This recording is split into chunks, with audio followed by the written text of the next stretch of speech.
We understand her decision to register as an independent in Arizona. The way we see it and understand it, it does not change the new Democratic majority control of the Senate. And we have every reason to expect that we will continue to work with her successfully.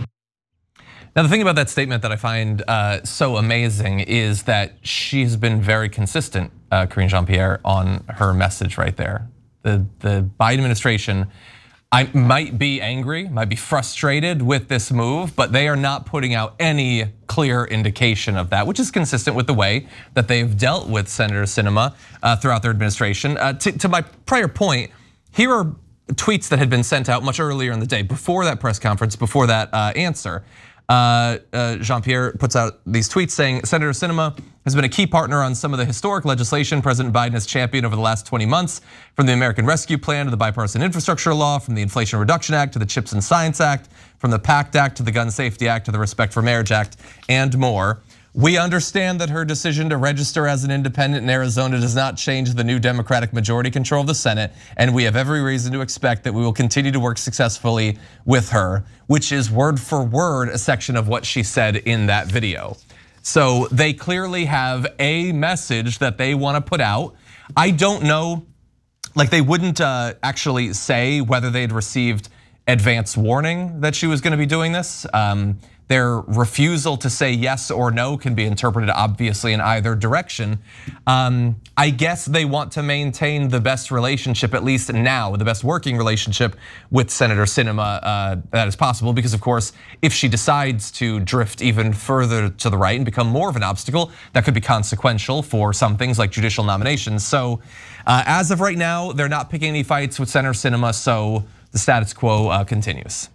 Yeah, so look, as I explained earlier in the show, she is still going to caucus enough with the Democrats that it will not slow down judicial nominations. If she had gone fully out of the Democratic Party and was not going to allow them to move the nominees forward quicker, then I would have found this statement by the Biden White House to be the most outrageously weak thing I have ever seen.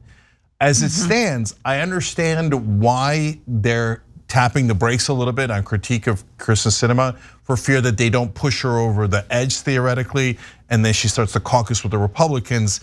And you could still get judicial nominees through as they did in the first 2 years of the Biden administration, but it becomes much slower and harder, and that's very important for the third branch of government. So I understand, that's why I'm being fair to the Biden administration, giving you the context as to why you're seeing what outwardly appears to be an incredibly weak response. Now, why does it appear to be an incredibly weak response?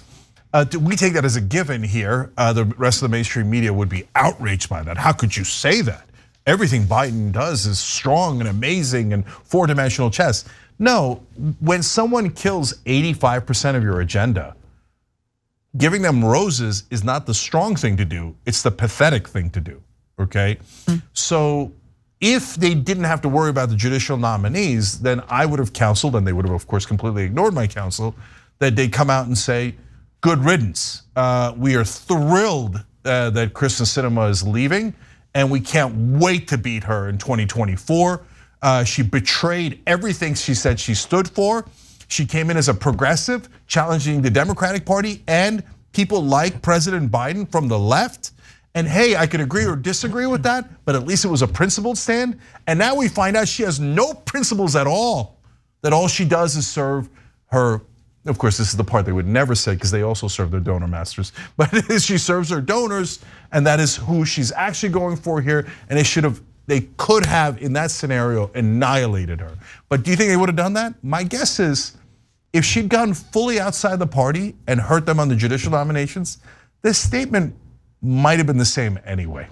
I mean, but don't you think there was like a middle road? That's my thing. It's like, isn't there a middle road? Because as it stands, it doesn't just project weakness to me, it projects fear, like open fear. It just seems like who's beholden to whom? Who's leading the party? Is Senator Sinema leading the party, or is Joe Biden, the president, leading the party? I'm not sure, honestly. It seems like Joe Biden consistently says, well, we gotta wait and see what Sinema and Manchin think. And even now with the, the reelection of Warnock.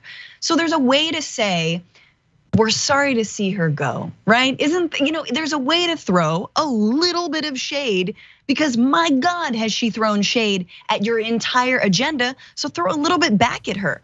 And I guess I want to squeeze this in, but I do think it is interesting, as John mentioned, the duopoly, right? Here we are, two corporate parties, drenched in money, drenched in dark money.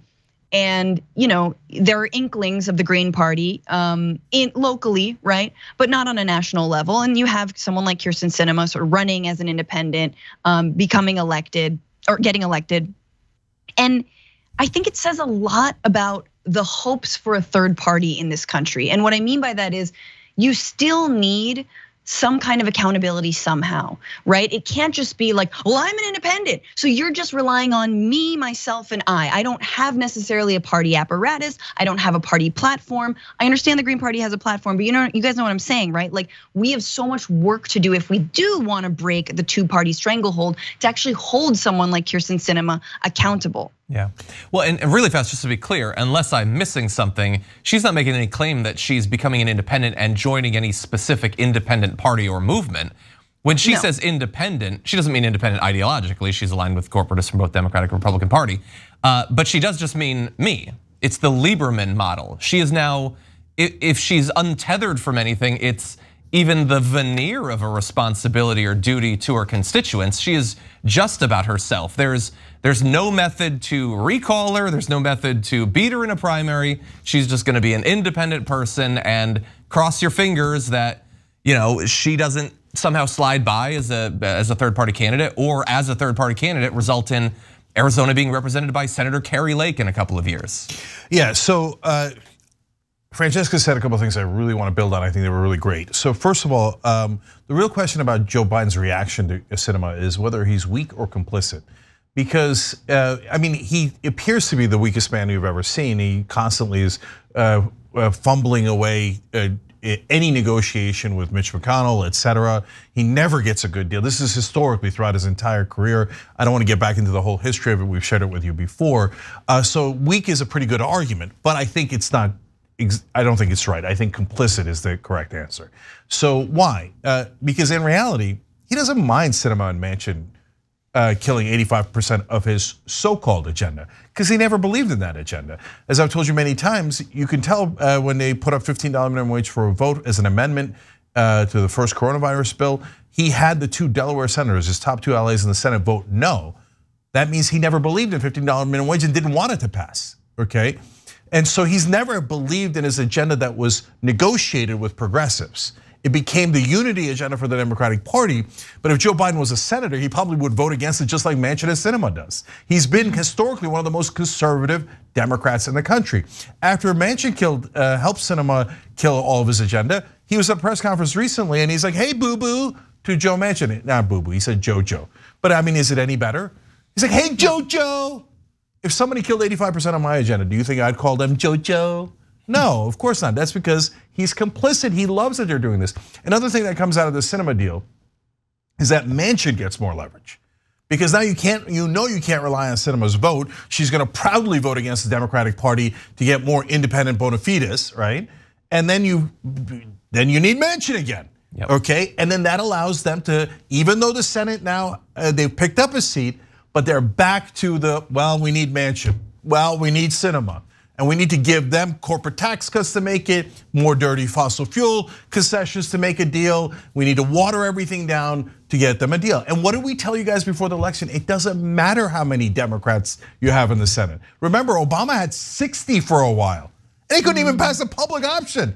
That's not Medicare for all, it's just a public option. Because anytime you've got more of a cushion, there's some game like this that's played, we're up, golly gee, we're back in Manchin's control. You know why? Because Biden doesn't want to fight Manchin and Sinema. They're helping him do his actual agenda, which is that nothing will fundamentally change. And then and if you're asking, well, is she going to stay an independent? Is she going to become a Republican? For example, if in the next elections the Republicans gain the Senate? No, she's going to go towards power, wherever power is. If power was in the Democratic Party, she stayed there.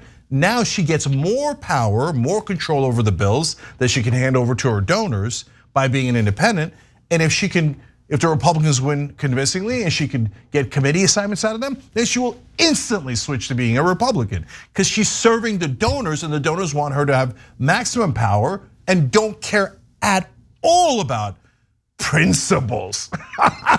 Donors and principles. No, they care about the money, Lebowski, which leads me to my final point.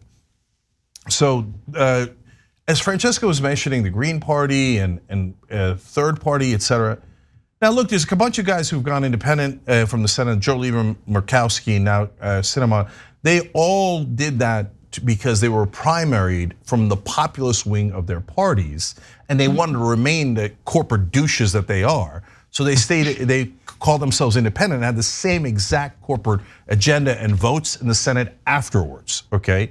Now, in this case, when they do that trick, the media goes, oh, bravo, independent, moderate, wonderful, right? Imagine for a second if Kyrsten Sinema said the same exact thing. I'm declaring that I'm an independent today, and I've decided to go back to my roots, and I'm going to instead be the part of the Green Party, and I will oppose Biden from the left. What do you think the media reaction would have been? The media reaction would have been, how dare she? What is she doing? This is outrageous. You know that. You know it if you're a Republican, if you're a mainstream Democrat or a progressive, you all know that the media would have had that reaction. So why do they love it when she's an independent from the right, but they would have hated it if she was an independent from the left?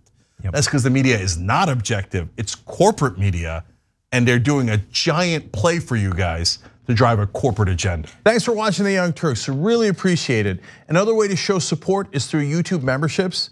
You'll get to interact with us more. There's live chat emojis, badges. You've got emojis of me, Anna, John, JR. So those are super fun. But you also get playback of our exclusive member-only shows and specials right after they air. So all of that, all you gotta do is click that join button right underneath the video. Thank you.